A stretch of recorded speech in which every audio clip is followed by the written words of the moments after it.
Hi guys, samahan nyo kami magpa-change oil. Update namin kayo pag nandun na kami sa Shell.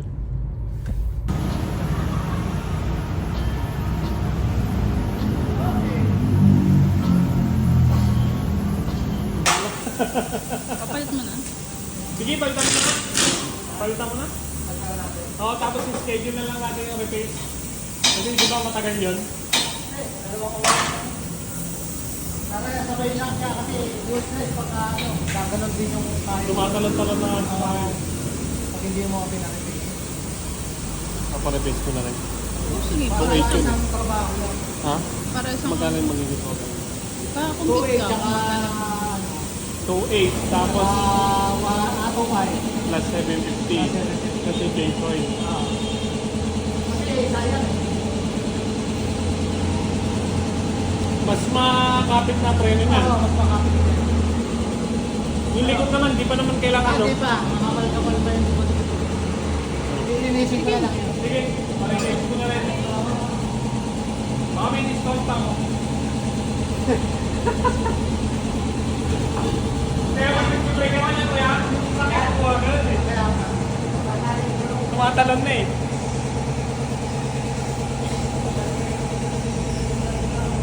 Yan, dito sa Shell maganda. Kasi lahat sinasabi nila.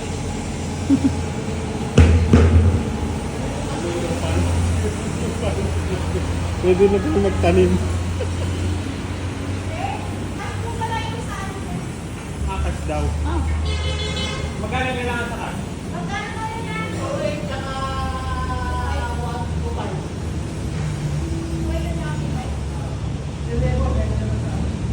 Yung labor, pwede ko naman yun.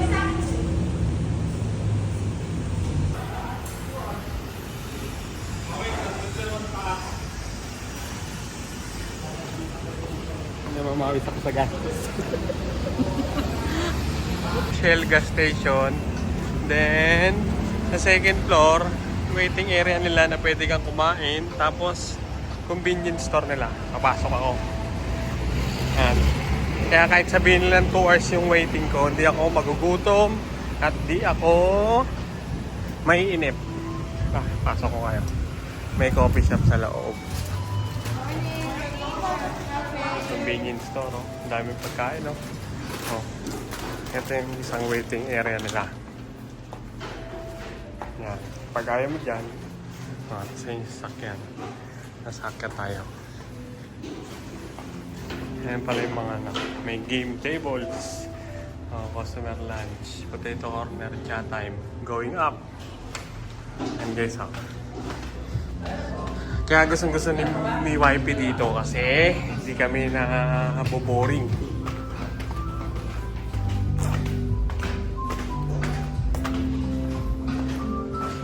Yan o, meeting area nila. Malamig dito.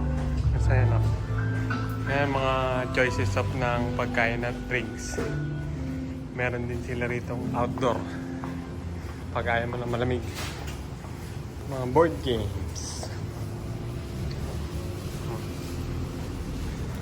Outdoor area nila. Sasabihin mo lang doon na sa nag-a-assist pag gusto mo maglaro.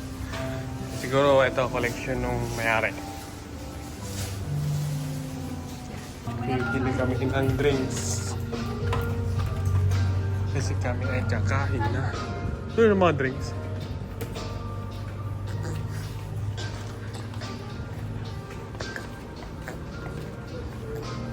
Uy, may yan. Nakita mo yan? Ha? Drinks, bibili kami ng drinks. Yung Pepsi.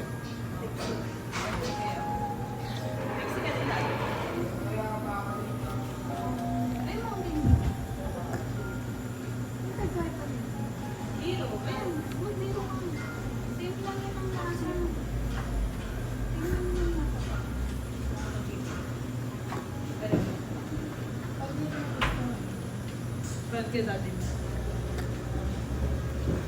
Hula. Uy, sarap. Dito ba ito?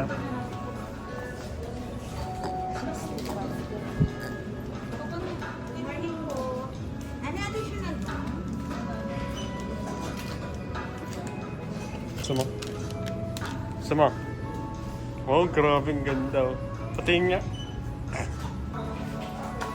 Ito kami sa Shell. Habang nagpapa-change oil kami, kakain kami ng breakfast and lunch with family. Ba't gusto mo dito? Masarap, nakaka-relax kasi maraming pagkain. Diba? Oh, tingnan nyo naman, oh. Ayan yung mag-ina ko. Kaway kayo, kaway. Be. Pinagpapawisan ako. Kasi ang alam ko lang, change oil lang eh. Ganun talaga pag may sasakyan ka. For safety rin naman yun sa'yo. Kasi brake yun. Update ko kayo guys mamaya. Pagtapos na sasakyan. Okay na kuya. Tawagin mo na lang. Thank you.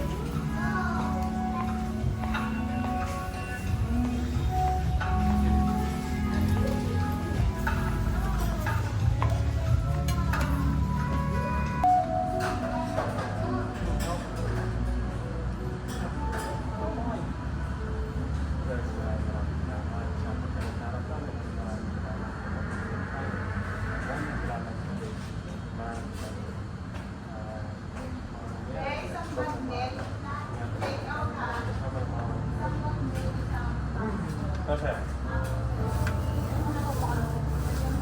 Sir. Walang palitan. Pero mo. Sir. Meron ko pang pumarap yan. Yung?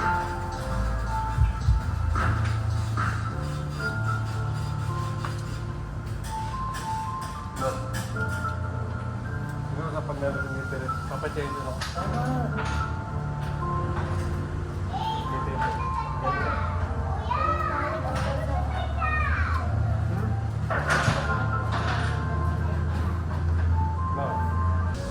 Breakfast lunch. Lunch naman. 30 minutes lang siya. Ito 12 naman na lang sa tayo.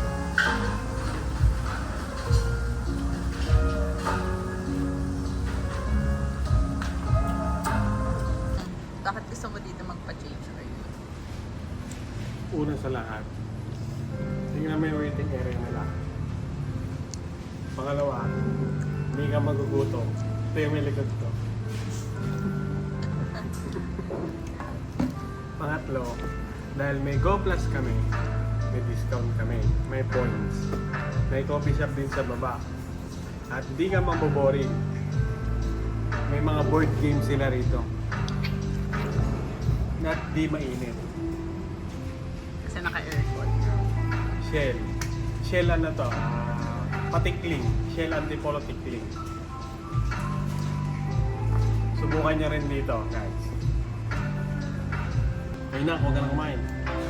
Yung pan-change oil natin, nalagdagan. Kasi, ang plano lang, change oil. Pero plano ko na talaga magpa-repaint, magpalit ng brake pad. Inunahan lang ako ni Kuya. Kaya medyo pawisan ako ngayon dito kahit malamig. Namamawis ako sa gas. Pero ganun talaga pag may sasakyan. Parang ano mo na rin yan. Parang ang tawag doon. Kailangan kasi yun. Break yun eh. Lalo kami si Mrs. Lagi nilang bigla nag-aaya ng Baguio kung saan. Pag mamaya pag-apo ko sa break, paana pala yung tumatapak. Kaya wala naman. Tapos itong kaya na to. Dapat magla-lunch pa kami. Tama na to. Dinner na. Payag ka? Dinner na? Ha? Kumakain ka na nga eh. Yan, nakakatakot yung pa-maintenance yan. Pag pinaalam mo yung x-ray mo dyan yan, puro pagkain. Tingnan nyo naman guys, oh. May baon pa. Hindi talaga pwedeng magutom eh.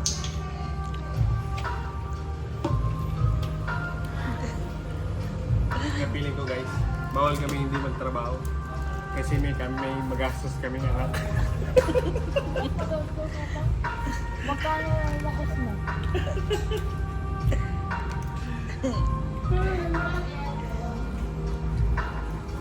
Daddy, tapos mo na to. Para malinis ang ano natin. Punta tayo. Pengin ng... Mami, Ilang oras daw ba yun? 2 hours yung repace eh. Kasi kikinitin mo yung harap. 2 hours. Ang gagawin? Ang bibilin daddy?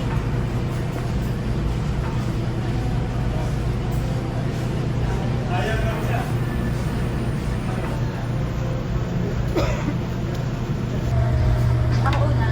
Tama na. Pwede ko lang mga may So lang. Uy, pwede sila.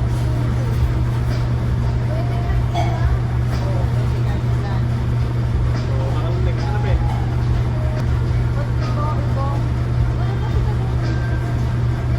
Oh, ito na. Oh. Uy,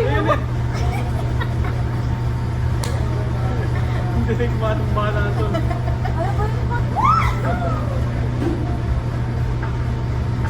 Huwag na nga lalo ito. May ginagalaw. Ang lambot na ito. Kaya ko na dito napahirapan yung boy. Uy, wait lang ako na dito si daddy. Hirap kasi niya.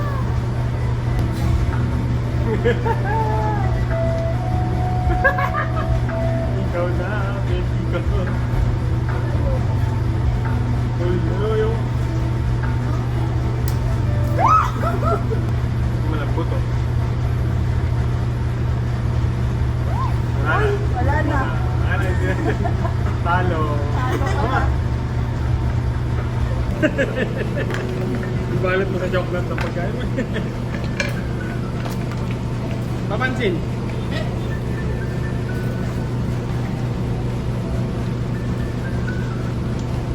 Gutom na ako alas 12 na. Uy, wala pa tayong ilang kumain. Ay, batan to eh. Kung walang milk Isang oras pa. Isang kalating oras pa lang yan, mama. Gutom na naman. Sabi siya, huwag mo isama yun. Kaya laki ng tiyan eh. Sa baba, Ben. Chichirya. Kanin gusto mo? Tapa? O, yun. Ako na lang. Nakakuha akong pagkain.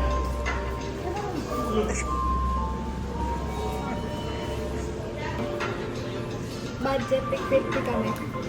Tagbenta lang. Ako na yun.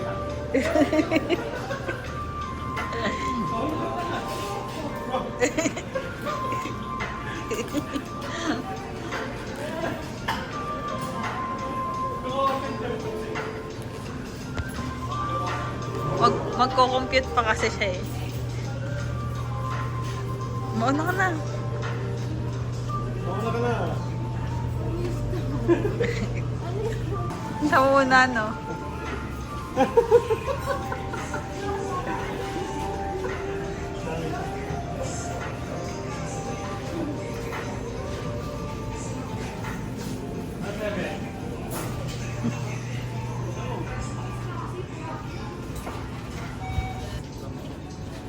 So guys, tapos na. Tapos na ba?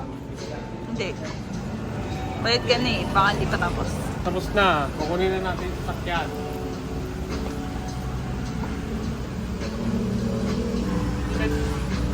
In-adjust na rin pala nila kuya yung handbrake natin. Mataas na daw.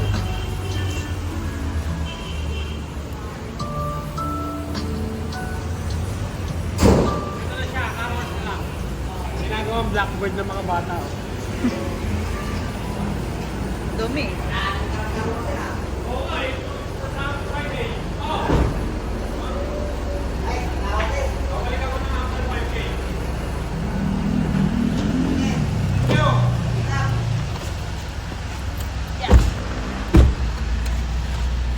Kaya mo guys, yung handbrake ko. Testing daw yung brake, sabi ni kuya. Oh?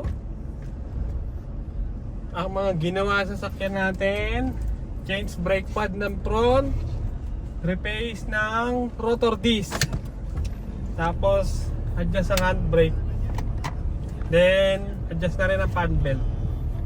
Dapat magkano lang yung natin. Actually 2,650 lang guys yung change oil nila. Tapos Yun lang yung talaga yung budget mo, diba? yun lang budget ko talaga.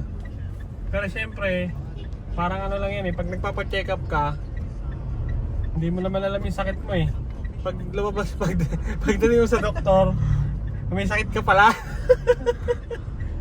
Kaya ang naging sakit ko, sakit sa bulsa. Kasi 2,650 lang yung expected ko eh. Eh dahil pina-check up ko siya, papalinis ko lang yung brake niya. Sinabi ng ating chief mechanic, kailangan na natin magpalit ng brake pad, then magpapa-replace. Kasi dami ng uka-uka nung rotor disc natin. Pero expected mo na yun. Naka-expected ko na yun kasi nakikita ko na talaga yun kasi napapanood ko sa mga vlog. Pag medyo tumatalon na yung brake mo, apakan, ibig sabihin hindi na pantay yung rotor disc. Ngayon, ano na siya, oh. Ano na yung brake niya. Dati para kaming gumaganon-ganon pag nag-brake. Testingin natin yung brake. Oh, lakas na ng brake. Wala na yung as driver mararamdaman mo yun kasi sa mga angkas hindi nila ramdam yan eh. Pag ikaw driver, ramdam mo. Ganda na uli ng hatak niya. Siyempre, bago change oil. Laki ng ano mo, tuition fee mo ah. Magkano tayo inabot lahat? So, eto yung inabot niya. Yung, anong tawag dito, Daddy? Repace. Yung repace niya, 2,800. Tapos yung brake pad niya, 2,450. Base yan din sa Shell ah. Kasi parang hindi na kami palipat-lipat ng pagawaan. Kasi ganun din naman eh, magagas kami, 500. Saan ang brake natin oh. Tapos eto yung bill namin sa Shell. 2,650 yung change oil. Tapos may 10% discount siya dahil may ano May tayo? Go Plus. Go Plus na rewards. Ang laki rin ng discount, 265. Tapos yung 750 ano to, Daddy? Labor ng mga change brake pad. Tapos yung 500. Yung ano? Cleaning. Yung Nagpalinis tayo ng ano? Yung 350 yung brake cleaner. Okay, yung 100 change ng filter ba? Filter. Oil ba lang, nagpalit tayo ng fuel filter. Fuel filter. Recommended ko sa mga fuel filter every 20,000 kasi syempre hindi naman natin alam kung talaga malilinis yung kinakarga natin gas. Iwas sa birya na rin. Nasa 10 din siguro to yun. Pero next natin is puro change oil na lang uli. Kasi tapos na tayo sa mga priority maintenance talaga. Syempre, yung brake, priority yung brake. Kasi dyan talaga nakaano sa sakyan. Isipin mo naman kung walang brake yung sasakyan, lahat dito binangga mo na. Lakas na ng brake oh.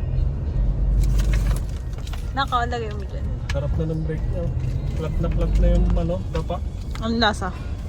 Ano, lasang champurado. Kaya hindi na kami nag-lunch kasi wala na kami pang-lunch. Sa bahay na kami magla-lunch. Thank you, Shell. Anti-quality clean. Sa next in 5,000 ulit. Every 5,000 ako nagpapa-change oil para lagi nagpapalit ako ng langis. Kasi masyado akong layas. It's my opinion guys ha. Kasi sasakyan ko naman to eh.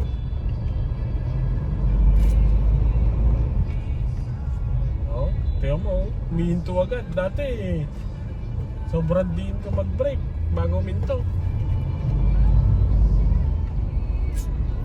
Tapos bagong linis pa. Tatlong palit na ako sa harap no. Hindi pa tayo nagpapalit sa likod. Mas lamang talaga yung harap. Pangatlo na to eh. After ano na ulit to, 40,000.